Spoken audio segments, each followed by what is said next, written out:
Happy Saturday, everyone. So glad you make it here. So, we're gonna start. Hello. Okay. Well, this keeps falling. Hello, everyone. Thank you for coming to my talk. And the topic we're going to cover today is how to land your first job in AI in 2025. And to tell you the truth, the first topic I sent to this conference committee was actually how to land your first job in AI. There wasn't the in 2025 part. And then when I was preparing for this talk, I realized I wasn't going to give you something that has worked for the job market 2, 3, 5 years ago. I want to give you something that's going to work for the job market from this year and onward. So let me give you a short introduction about myself. My name is Roxanne. I graduated from the master's program in statistical science from the University of Toronto last year, and I'm currently working as a data scientist for Thomson Reuters. If you don't know Thomson Reuters, I work specifically for their Reuters News division. So I help them with building vector search for Reuters multimedia news data assets, and also we're working on multi-model agentic AI systems for Reuters and its customers. So I want to tell you guys a very hard truth. Among all the classmates that graduated with me at the same time, I was the only person who was able to land a job in the field that was related to what we studied. And most of them are international students, so they couldn't bear the high rent in Toronto. They had to fly back to their home country applying for jobs outside of Canada. And that's because the traditional approaches people usually use to land a job after graduation stopped working. And why is that? Well, first of all, the AI job market is skills-driven, it's not degree-driven. I know in the past, if you have a CS degree, a STEM degree from school, the hiring manager are going to see you as gold. But now, things is not the same as before, because you must have heard there are more and more CS graduates in the job market, and a lot of people who graduate years before you, they haven't landed a job yet. So there are more demand available in the market than the supply. So that's why just having the same degree as anybody else, everyone else, is not going to help you stand out, okay? The second point is that the AI skills in the industry changed too fast for school to catch up. Let me give you guys my example. So when I was in school, this is like 3-4 years ago, and I was an undergrad, I was really interested in data science, and at that time, data science was the hot topic instead of AI now. So I wanted to learn data science at that time, but the school doesn't offer any data science program. And it was till today, you start seeing universities adding DS degree in their program, and they're finally catching up. Well, now, you can see many universities offering AI program, and that's probably going to happen in the next 2-3 years. But by that time, you've already graduated, and there will be more students having that degree competing with you. And the third point is, as I was mentioning, the school education is generic for everyone. People who graduated from same school, same programs as you, you all share same education background, same project experience, internship experience. So it's not going to help you stand out. I know this may sound a little bit devastating to you. You may feel like you're doomed even though you have a CS degree, but don't worry. I am going to give you today 5 unique strategies and mindset shifts that's going to help you get ahead in this AI race. And these 5 messages, they sound very oral. They're not technical concepts. These 5 messages are actually what I would tell people in coffee chat, because I didn't script them from the internet. These are summarized points from my personal experience. As I said, I want to share with you guys my story, how I was able to land a job in AI after graduation. So the first point I want to talk about is you need to have something unique. let's look at what the status quo is right now. Students receive similar advice both in class and outside of school. When you search on the internet, you will see articles that say, here are the top 5 projects you need to have on your resume to stand out to hiring manager. Well, thousands of people have seen the same article, and those articles have existed for so many years.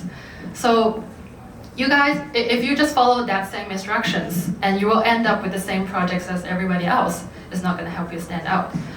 And that's actually my second point. And the third point is the learning path for everyone is very predefined.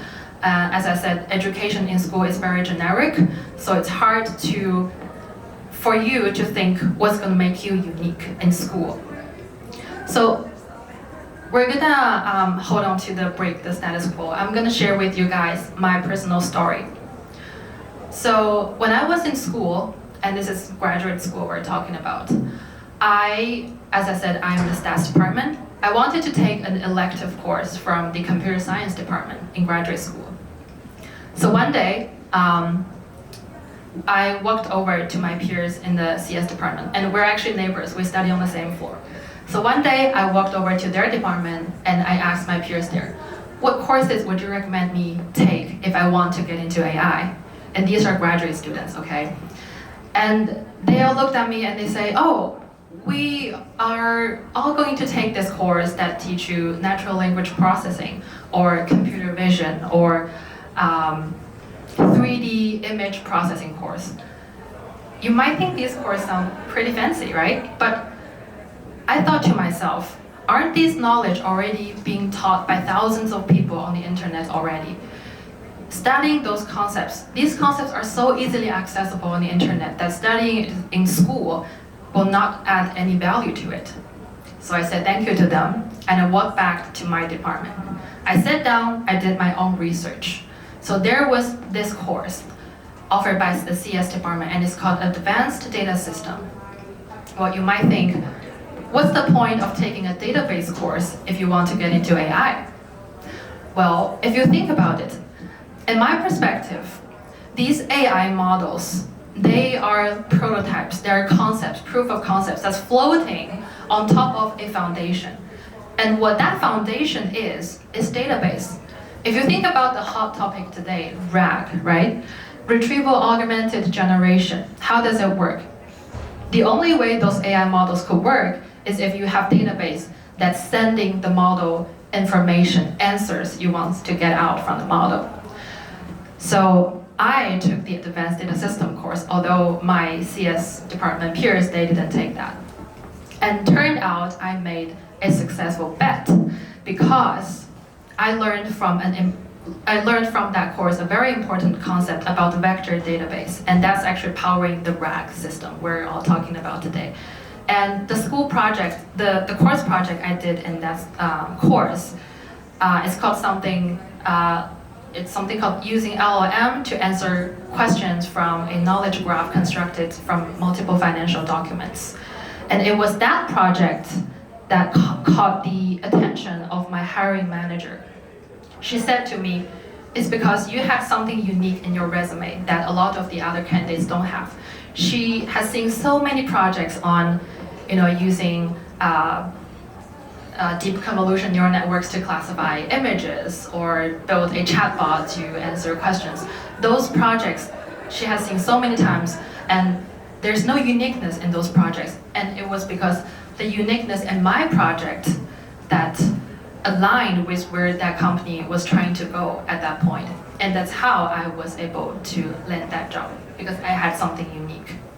So for you, how would you break out of the status quo? The first thing is, if you want to tackle a problem or you work on a project, it's better if you combine the direction of that project with something about your personal interest. For example, if you like music, maybe you can think about how to use AI to produce music. Or if you care about niche industries, for example, the drone industry, maybe you can work with a fast-moving startup for free. You can reach out to them, this is actually related to my second and third point. If you just work on school projects and you just sit at home working in silos, you're not going to understand what are the problems people care about in the world right now. So the only way for you to know those business case is if you reach out to businesses or communities and offer your help for free. And that will give you a perspective of what are the challenges they're seeing right now and how can you use your skills to help them. So that's my first point. And my second point is learn to steal. This might sound a little bit crazy. I was trying to summarize my slide to demonstrate this point, and I got inspired by this quote. It's a quote from Money Heist. How many of you have seen the show Money Heist? It's one of my favorite shows, and it's a quote from the character Berlin. If you really want something in life, you have to steal it from someone else. So think about it. The reason I want to use this quote is because I often hear a lot of people say, I've never done any big, exciting projects in school or in my life so far, or I've never held any important roles in the company. How am I going to stand out? What's my leverage to showcase to the hiring manager? Well, my advice to you is study the best and steal smartly. And I'm gonna give you 4 action points you can take away today and think about it, and you can act on it tomorrow, and I'm sure it will give you some leverage. And how that works is, step number 1, you start listen and pay attention. If you attend any meetings or anywhere where you hear people talk about what they're working on, what they're building, you listen. If any of those things, any of those projects sound interesting to you, and that's my second point, identify your interest. If you think any of those projects sounds like something you really want to have in your bag of skills or on your resume, then it goes to my third point, observe and inquire. You start asking them questions to understand the ins and outs of those projects to a level where you can almost tell that story as if it's something of your own. Well, some of you look confused and you might ask, isn't that called stealing somebody else's work? Well, no. If you think about it, my theory is that whenever there is knowledge being shared, there will be stealing. If you're in university, you steal knowledge from your professors, right? You steal knowledge from the tutorials, the webinars you go to. But in school, you actually pay the school to be able to steal knowledge. But now, you are going to the workplace. You are getting paid to do your work. So you actually need to get better at stealing things from others. So that goes to my last point. You acquire and internalize. So you need to understand from your coworkers, what are they doing that's so great? You understand what tool they use, what problem-solving mindset they use, and you secretly add those to your bag of skill sets. And even if you didn't do that project, even if you might not get a chance to do it in the near future, when you get a chance to do it, you will have a better idea of how to do it. And there's actually one other benefit is if you get asked by a recruiter in an interview, can you tell me about how this technical concept work in a real-world scenario? Well, if you've never had the chance to practice it and you never heard about the business use case of it, then you wouldn't be able to describe how this concept works in the real world. However, if you had paid attention to your co-workers' project experience, then you can tell that story, even if you didn't do it. Okay? So that's my second point, learn to steal. My third point is you need to create opportunities for yourself. From my perspective, your first AI job will not be handed to you on a silver plate. You have to create it. And there are several ways you can create an AI role for yourself. If you're working for an existing company, you have a role in the company. You can turn your non-AI role to an AI role. And how that works is simply by asking your manager, can I work on something related to AI during my spare time? And the second way is build something of your own. For example, an AI startup. And I'm going to tell you guys my story. I actually tried to build a startup 1 year ago, and actually I should say I tried to build a startup. So I was invited to lead this research and development part of the startup, founded by 2 finance guys. And these 2 guys, they had zero idea of what AI, machine learning, data science can do. So I was given this very ambiguous task to think about how can I add AI-related features to the platform they're building. And FYI, it's a fintech platform. So at that time, I realized this is an opportunity for myself to create an AI role for myself, even if I wasn't working for a company, even though no one is paying me to use AI. However, this is my chance to turn something. I can be my own boss. I can be my own product manager. So what I did is I think to myself, what are the AI concepts I really want to practice today? And I set out the requirements for this product. And I go to talk with the stakeholders, get their feedback, and I kept building this AI feature. So at the end, even though the startup didn't work out and what I built for them didn't really earn them any money, what I have at the end is some AI experience I created for myself that I can add to my resume. So that's an opportunity I created for myself to practice AI. And I want to say you can do similar things. Although building a AI startup in school might sound a little bit crazy to you, you might think it's so hard, but actually it's not that big of a deal. It's very easy. All you need to do is get together with your friends who you trust, who you think are really smart, and you work together, tackle a problem together. You don't need to care about whether you're going to fail or not. And that's actually my 4th point. If you have the guts to build a startup, do it. Even a small and failed startup will set you apart, okay? And I actually wrote a blog on my social media platform before. It's called "The Best Co-Founders or Partners You Can Have Are Within School." Think about it. If you want to work with someone, you would want to work with someone you trust, right? When you're in the professional world, what's going to make you think, oh, I can trust this guy, we can work together? It's usually if they're your alumni.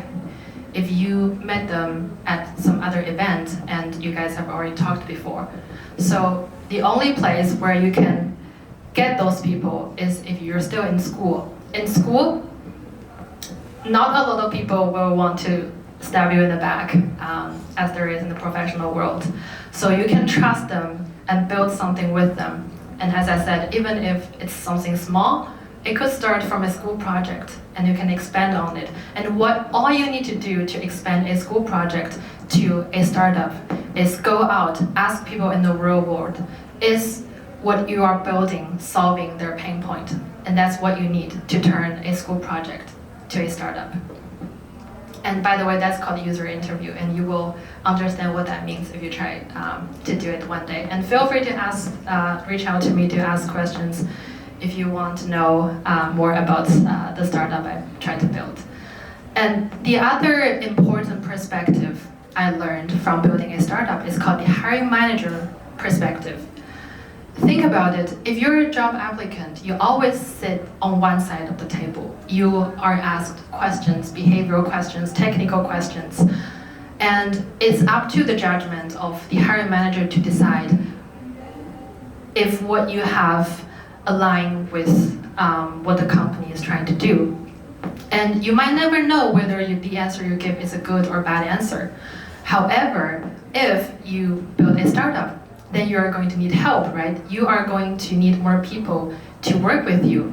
Then now, you are the one who is going to hire people. You will be the hiring manager. Now you get to sit on the other side of the table. You listen to the candidate giving you answers. And now you will be able to differentiate between a good and a bad answer. And even though one day you still go back to the job market and you search for jobs, Now you will be able to use that perspective to formulate your answer into something you know that's going to make the hiring managers think you're a great fit. Okay, that's a perspective you can carry with you for the rest of your professional life. And the other perspective I learned is the problem-solving lens. And this is actually what I learned from reading this book. It's called What I Wish I Knew When I Was 20. And I actually read this book when I was 22. This is a remarkable book. It's written by Tina, who is the head of the Stanford Technology Ventures program. So what Tina does, her job is help students see the real world through a problem-solving lens. And she helps students make the transition from the academic world to the business or the professional world. So what the problem-solving lens means is, if you walk outside today and you're gonna think everything that's going on in this world is normal, everything is great, everything works. However, once you read this book, and there are actually lots of business ideas in this book that you can really borrow to try out. So once you have the problem-solving lens on and you go out, you're going to start seeing so many defects in this world. You're gonna think, why no one has made it better yet? You would want to jump right in to solve that business problem after you read this book.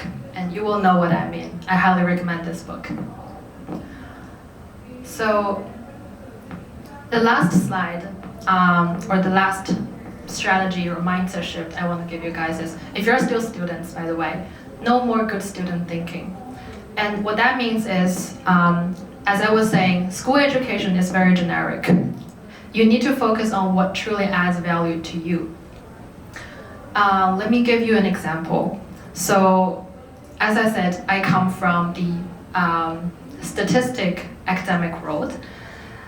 And in school, I still don't get it till today, why the professors always ask us to use our programming language to work on these stats projects.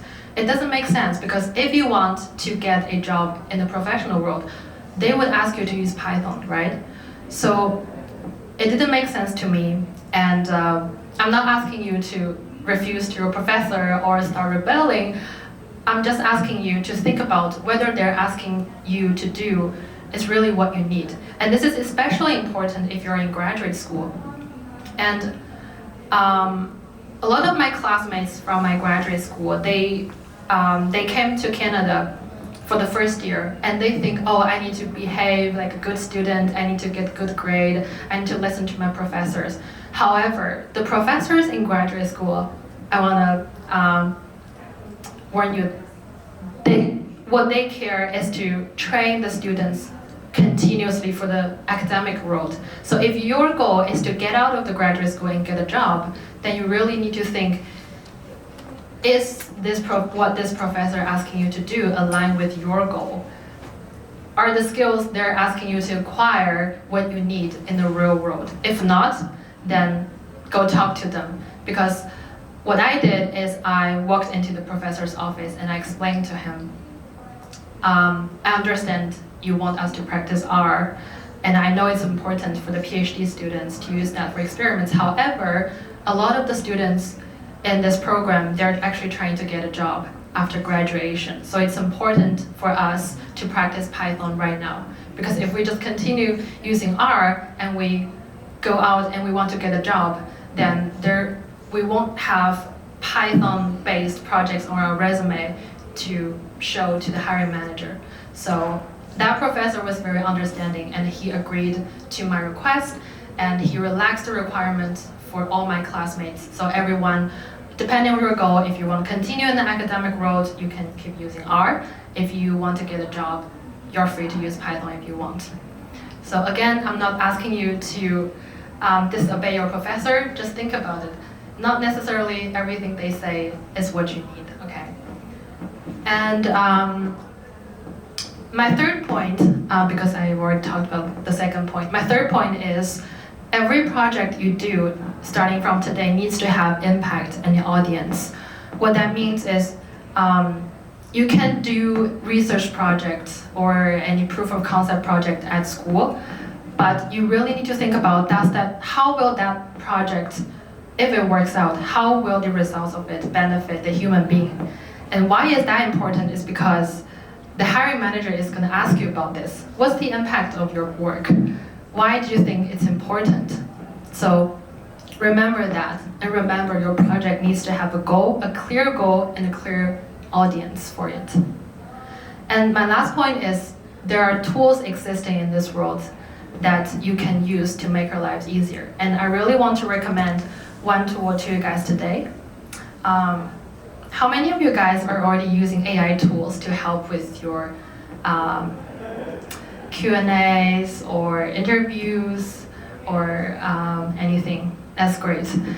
So this tool is one of my favorites. It's called Final Round AI. Do you guys know, you guys all know LeetCode, right? LeetCode is the world's leading online platform for practicing coding questions. However, these guys are the LeetCode for practicing oral interviews. So with Final Round AI, you can just paste the link of the LinkedIn job URL, and you will be able to practice mock interviews at home, whether it's behavioral interviews or technical interviews where they ask you to explain technical concepts. So if you're an introvert like myself, you never need to walk down to your campus career office or sit down with someone you know and practice your answers out loud in front of them. You can do it with AI. And what's even better is, this is very interesting, I want to say, you can actually upload your resume to this website and you will be able to train your own AI interview co-pilot. And where would that be useful is where, I don't know if you guys have get those, resume deep dive sessions with the recruiter. It's one of those sessions where they will start asking you, okay, we're gonna give you questions about what you wrote on your resume. Those questions, well, you can only practice them beforehand with AI, because only AI will be able to analyze your resume and the job requirements and give you some personalized questions you can practice beforehand. So that's very useful, I want to say. And I also included here, so this is a screenshot from their website. As I said, they're like the LeetCode for practicing interviews, right? So they actually have these templates if you're targeting a specific role at FANG, for example, AI engineer role for Microsoft or platform engineer for Netflix. And I also include here a QR code, so you can scan it to download 50 common interview questions, plus 10 best questions to ask the hiring manager. I know usually at the end of the interview, you feel like, oh, I don't know what, they asked me to ask questions back, but I don't know what to ask. Well, you can find some good questions here to ask the hiring manager. Okay, that's it for my presentation. Thank you for listening, and feel free to reach out if you have any questions. Thank you.